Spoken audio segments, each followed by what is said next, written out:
I'm Anna. My role for today is the nurse. I'm Happiness. I'm going to be the student nurse and the narrator. I'm Nicole. I will be the other student nurse. I'm Alex. I'll be the physician. I'm Ashley. I'll be the parent. I'm Nadira. I'm the patient. Amy Jones, 10/28/2010 is her date of birth, admitted on the 30th of September 2020. Amy was diagnosed with sickle cell disease on February 2011.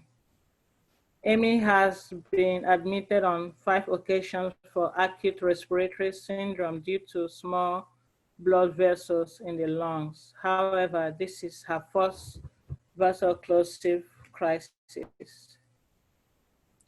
Hi, my name is Anna, and I'll be your nurse for today. Here with me are my two nursing students, Happiness and Nicole. Will you mind verifying your name and your date of birth?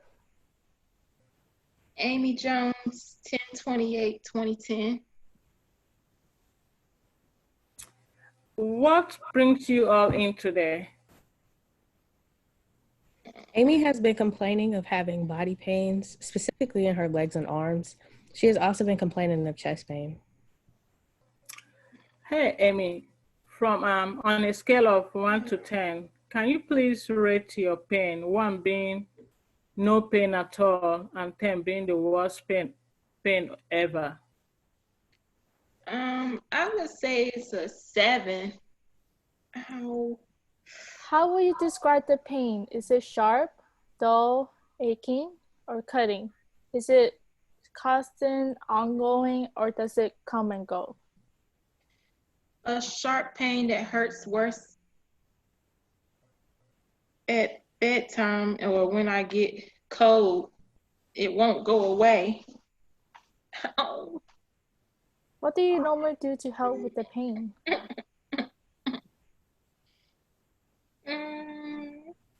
This is her first time complaining of pain, so we haven't done anything for the pain before. We did try over-the-counter Tylenol right before coming here, but it didn't help with her pain. Do you know what triggered the pain? Well, I was outside playing kickball with my friends and I became dizzy and really thirsty. And then my legs started hurting really bad and my arms. Okay, well, I'm going to take your vitals and do a quick assessment on you. Okay, that's fine. Okay, her vital signs, temperature is 39 Celsius, her blood pressure is 102/60, her pain scale is 7, her respiration is 22, her heart rate is 82, and her oxygen level is 96. After looking at Amy's chart, I've noticed that some of her lab values are elevated, but this is expected with sickle cell disease. Amy's labs do suggest that she may be dehydrated. So I'm gonna let the physician is gonna come in. Hi, my name is Alex, and I will be your physician today. I understand you are having some pain in your arms, legs, and chest. After looking at your chart, you are having a vaso-occlusive sickle cell crisis, also known as a pain crisis.